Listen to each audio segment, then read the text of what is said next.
حضور کی خدمت میں ایک خاتون کا تذکرہ کیا گیا کہ بندہ نواز صوم و صلات کی پابند ہے، لیکن اس کے رویے سے اس کا ہمسایہ اذیت میں ہے، تو فرمایا وہ عورت جہنمی ہے۔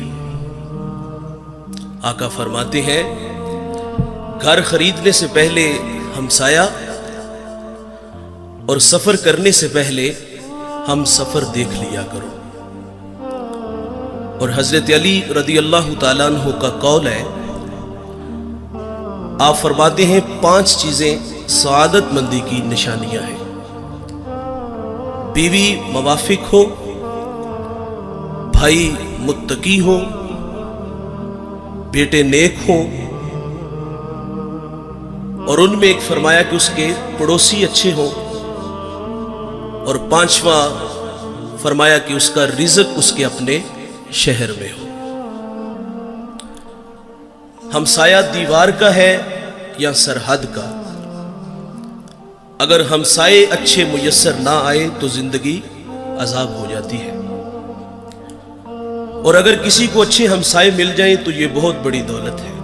ابو حمزہ ایک بہت بڑے محدث گزرے ہیں، اور ان کے بارے میں مشہور تھا، لوگ کہتے تھے کہ یہ نشہ بیچتے ہیں۔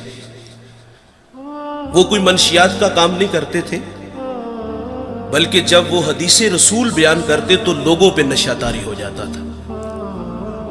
ابو حمزہ کا ہمسایہ اس کو بامر مجبوری مکان فروخت کرنا پڑا، اور اس نے باہر لکھ کے لگا دیا مکان برائے فروخت، اور نیچے اس کی قیمت بھی لکھ دی 2000 میرے مکان کی قیمت ہے، اور مزید لکھا کہ 2000 ابو حمزہ کی ہمسائیگی کا بھی لوں گا۔ تو لوگوں کی ایک لمبی لائن لگ گئی تھی 4000 دینار دینے کے لیے، اور جب ابو حمزہ کو پتا چلا کہ میرا ہمسایہ مکان بیچ کر کے یہاں سے جا رہا ہے، تو آپ نے خادم کو 4000 دینار دیے اور فرمایا جلدی جاؤ اور یہ میرے ہمسائے کو دے آؤ، اور اسے کہنا کہ یہ تو ویسے ہی رکھ لے لیکن مجھے چھوڑ کے نہ جانا۔ اچھا ہمسایہ بہت بڑی دولت ہے۔ حضور کی خدمت میں خاتون کا تذکرہ ہے، نمازیں بھی پڑھتی ہے، روزے بھی رکھتی ہے، لیکن زبان کا زہر کوبرا سانپ سے بھی زیادہ زہریلا ہے، تو فرمایا جہنمی ہے۔ اسی طرح ایک اور عورت کا تذکرہ ہوا، معمول کی نمازیں ہیں، معمول کے روزے ہیں، لیکن اس کے رویے سے اس کا ہمسایہ خوش ہے، تو میرے نبی فرماتے ہیں وہ عورت جنتی ہے۔ جنت کا معیار کیا ہے؟ میٹھے بول، اچھے اخلاق۔ امام منذری الترغیب والترہیب میں ایک روایت لائے ہیں، یہ 6 صدی کے محدث ہیں، حدیث کی معتبر کتاب ہے۔ حضور کی خدمت میں ایک جوان حاضر ہوا جس کا نام نامی اسم گرامی جابر بن سلیم تھا۔ حضور سے پہلی ملاقات تھی، اور اللہ نے اپنے محبوب کو یہ کمال بخشا تھا کہ آپ پہلی ہی ملاقات میں اپنا بنا لیتے تھے۔ ان کے بول بہاروں جیسے اور اصحاب ستاروں جیسے، مٹھیاں مٹھیاں بولیاں مدنی ڈول دیاں، کنا دے وچ رہندیاں مشری گول دیاں۔ میٹھی میٹھی باتیں سنی من میں اتر گئی، ایمان نصیب ہوا۔ جانے لگے تو حضور سے عرض کرتے ہیں آقا میرے دامن میں کچھ حکمت کے موتی ڈال دیجئے، جو ابھی ابھی ایمان لایا ہے اس کو حضور نبی رحمت صلی اللہ علیہ وسلم نے پہلی نصیحت کیا فرمائی؟ نماز پڑھا کرو، روزے رکھو، حج کے لیے نکلو، مال کے نصاب ہو تو زکات دو۔ جو ابھی ابھی ایمان لایا ہے اس کو سب سے پہلی نصیحت یہ ارشاد فرمائی، لا تسبن احدا فرمایا جابر کسی کو گالی نہ دینا، اس کو اخلاق سکھائے۔ اور آپ فرماتے پھر میں نے ساری زندگی کسی جانور کو بھی گالی نہیں دی۔ ہمارے بچے بولنا سیکھتے ہیں تو گالیاں سیکھتے ہیں۔ ہمارے گھر کا ماحول ایسا ہے، والد بچوں کو گالیاں دیتا ہے، اور وہ بچپن میں سیکھی گالیاں کل بڑے ہو کر وہ والد کو بھی گالی دیتا ہے۔ فرمایا کسی کو گالی نہ دینا، اور میرے نبی کا فرمان ہے مرغے کو گالی نہ دو۔ کیوں؟ فرمایا اس لیے کہ وہ تمہیں نماز کے لیے اٹھاتا ہے۔ یہاں رک کر کے ایک جملہ عرض کروں گا، فرمایا مرغے کو گالی نہ دو، وہ تمہیں نماز کے لیے اٹھاتا ہے۔ آج لوگ علماء کو گالیاں دیتے ہیں جو لوگوں کو دین سکھاتے ہیں، جنہیں استنجا کرنے کا بھی پتہ نہیں نہ ہوتا، جو منہ میں آتا ہے وہ کہہ دیتا ہے۔ فرمایا پسو کو بھی گالی نہ دو۔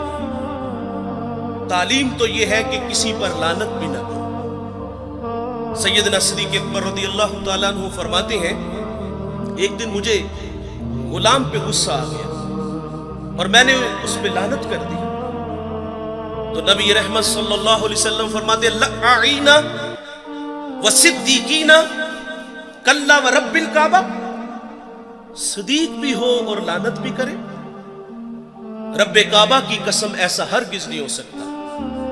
تو آپ جی میں شرمسار ہوئے اور اس غلام کو آپ نے کفارے کے طور پہ آزاد کر دیا۔ جابر کو حضور نے پہلی نصیحت فرمائی کہ کسی کو گالی نہ دینا۔ دوسری نصیحت فرمائی کہ جابر نیکی کو حقیر نہ جاننا۔ ہم لوگ گزر جاتے ہیں اس خیال سے کہ بھلا اس کا اجر کیا ہوگا۔ رحمت حق بہانہ می جویت، اللہ کی رحمت بندے کو بخشنے کے بہانے ڈھونڈتی ہے۔ ایک بہت بڑے محدث دنیا سے گئے، کسی کو خواب میں ملے تو پوچھا سنائے صاحب کیسے ہیں؟ کہا جنت کا باغ ہے قبر، آسودہ ہوں۔ تو اس نے عرض کی کہ آپ کا کون سا عمل آپ کی بخشش کا سبب بنا؟ تو کہا ایک چھوٹا سا عمل۔ کہا وہ کیا؟ انہوں نے بتایا کہ میں ایک دفعہ حدیث لکھنے بیٹھا، سیاہی میں قلم ڈبویا، باہر نکالا، لکھنے لگا کہ اس پہ ایک مکھی آ کے بیٹھ گئی۔ فرماتے میں نے اس خیال سے قلم کو روک لیا کہ یہ مخلوق خدا ہے، پیٹ کی پیاس بجھا لے میں پھر لکھ لوں گا۔ کہتے ہیں اللہ کو میری یہ ادا پسند آئی اور اللہ نے میری مغفرت فرما دی۔ جابر کو حضور نے ایک اور نصیحت فرمائی کہ جابر بن سلیم جس سے بھی ملو تو خندہ پیشانی سے ملو۔ ہم سٹیٹس کو باہر رکھتے ہیں، مذہبی لوگ ہیں ہم، غریب آدمی ٹائم لینے آ جائے تو ہم ٹائم بھی نہیں دیتے، کوئی مسئلہ پوچھنے آ جائے تو ہم مسئلہ بھی نہیں بتاتے۔ انتہائی معذرت سے کہوں گا، ایک بندہ ڈسٹرکٹ منڈی بہاولدین سے چلا ہے، ایک کراچی سے چلا ہے، ایک پنڈی سے ہی چلا ہے، وہ لمبا سفر کر کے ہمارے پاس آیا ہے اور اس کی حیثیت کو دیکھ کر تسبیح دے کے مسجد کی نکر میں بٹھا دیا جائے کہ یہاں بیٹھ کے وظیفہ کرو۔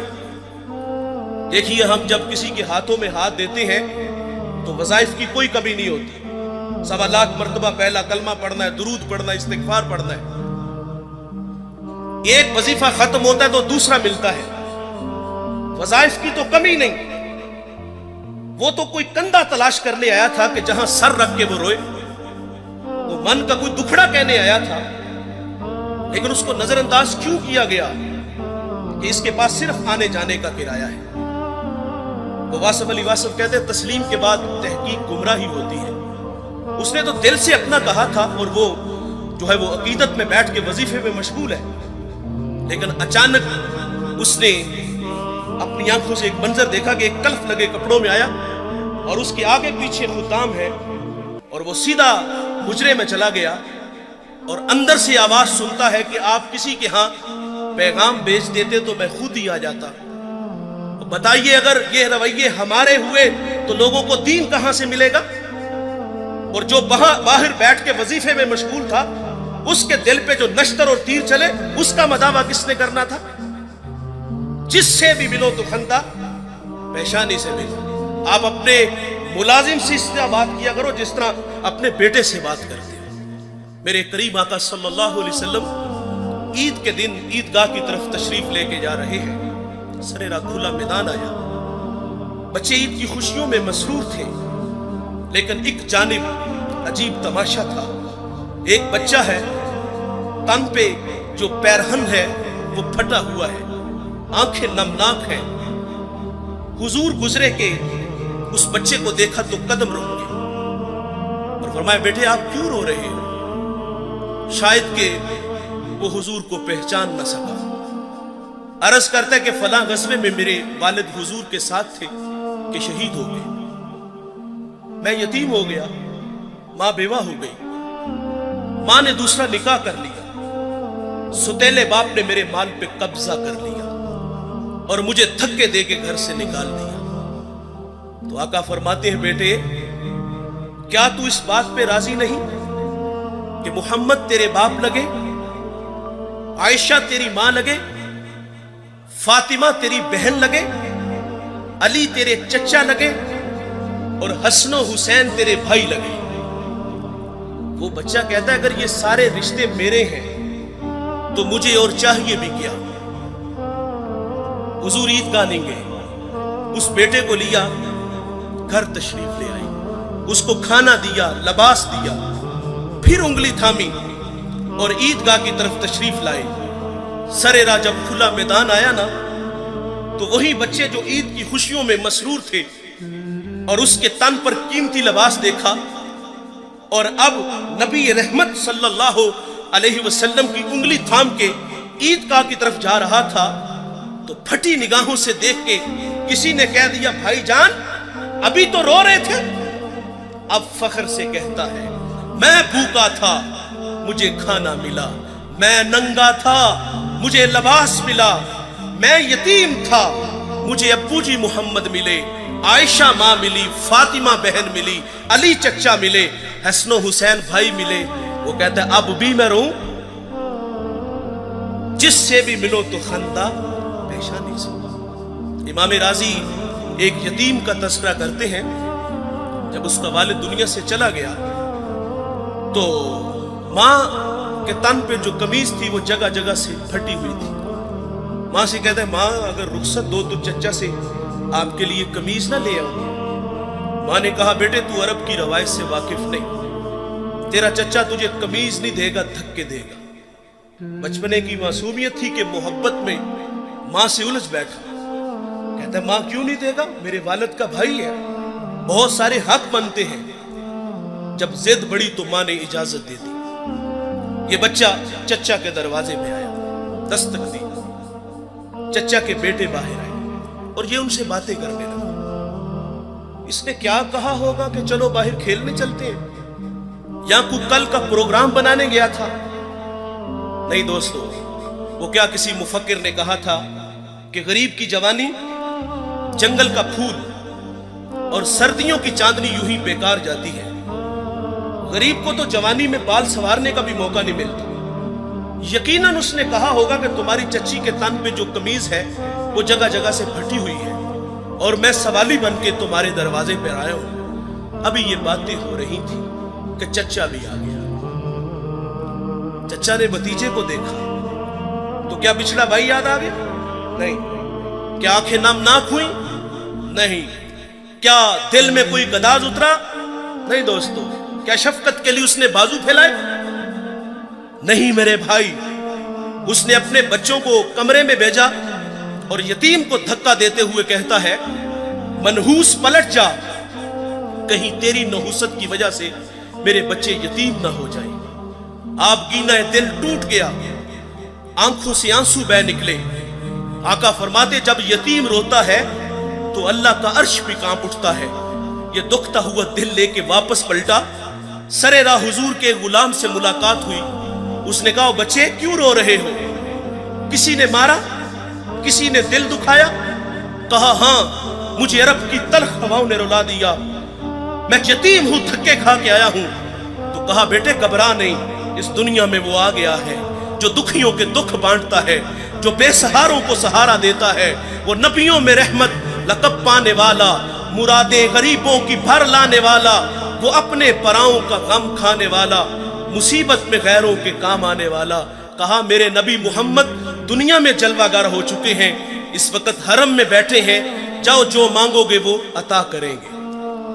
یہ بچہ گھر آیا، ماں نے کہا بیٹے تجھے منع کیا تھا۔ کہا ماں تو نے سچ کہا، لیکن ماں عرب کا معاشرہ ابھی اتنا بھی بے رحم نہیں ہوا۔ سنا ہے ماں ایک ایسا ہے جو جھڑکتا نہیں، ایک ایسا ہے جو جھولی بھرتا ہے۔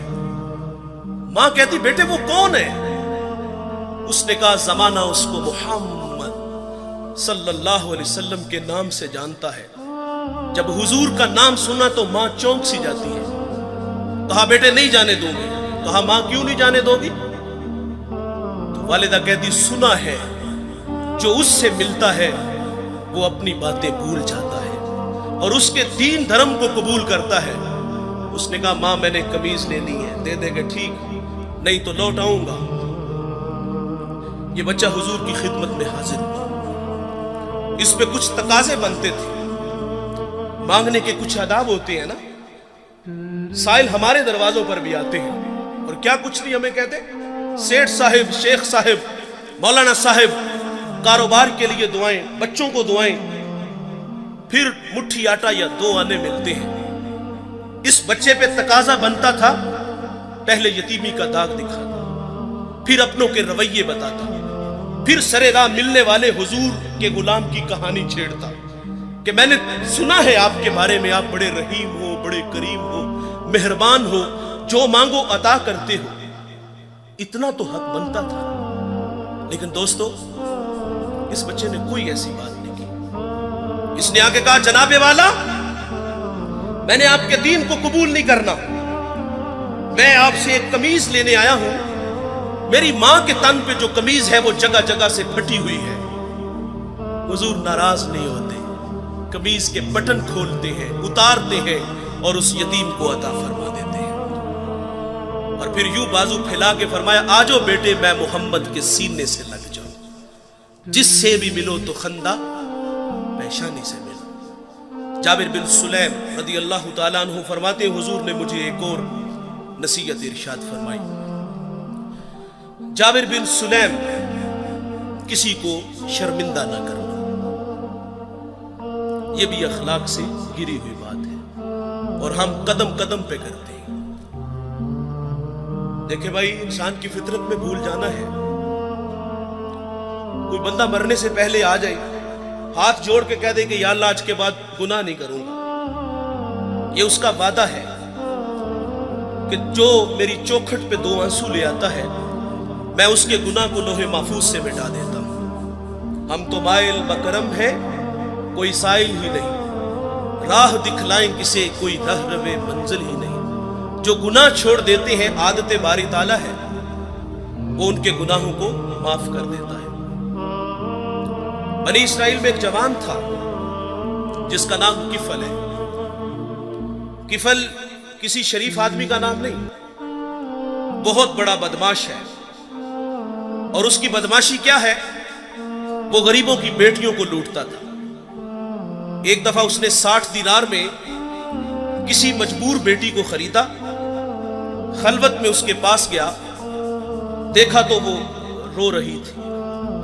کفل سمجھتا تھا کہ میرے پہلو میں آنے والی ہر بیٹی بے غیرت ہوتی ہے، لیکن یہاں برستے آنسو دیکھے تو قدم رک گئے۔